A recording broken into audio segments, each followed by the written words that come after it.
If Photoshop feels a bit hard to control, it might be because masks aren't familiar yet. Once this one idea clicks, you can adjust exactly the parts you want. A mask is just a black and white image. White reveals, black hides. And the key part is, it doesn't delete pixels, it just hides them. In this video, we'll go through a few common types of masks so they're easier to understand and use. 1. Layer mask. This is the type you'll use the most. Duplicate the original layer, fill it with black, then add a layer mask. Use a black brush to paint, and the image underneath will start to show.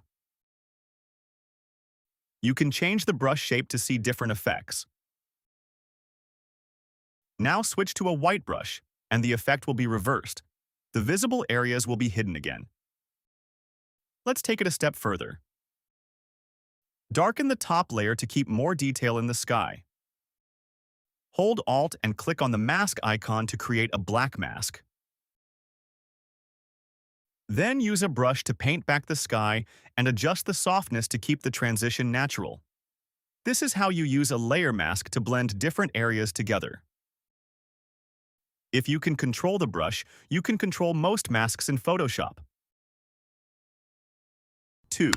Clipping mask. Duplicate the layer, go to Select.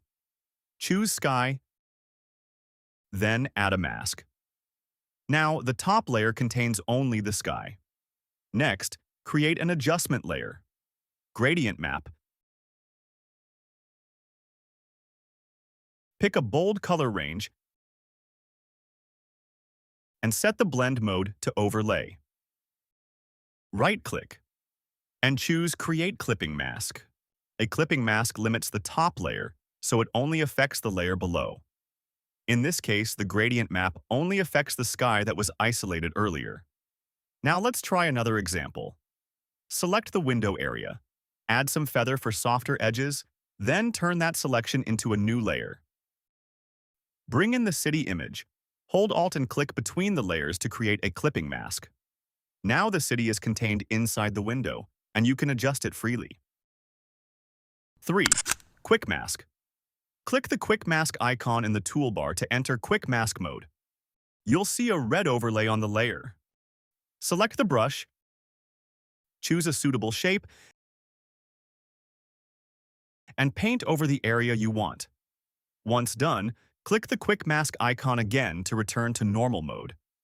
The painted area will turn into a selection. Now just add a brightness adjustment and a bit of feather to keep the transition natural. This method is fast and very useful for adjusting specific areas. 4. Vector mask. Hold Ctrl and click on the mask to load it as a selection. Then select the Shape tool and switch the top mode to Path. Now you can draw a path using Shape,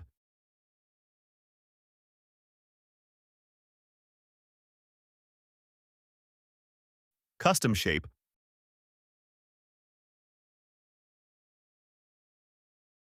or the Pen tool. Use the path to create a vector mask, keeping the edges sharp. Best for products, logos, design work. Did this make sense? Hopefully this video makes masks a bit easier to understand.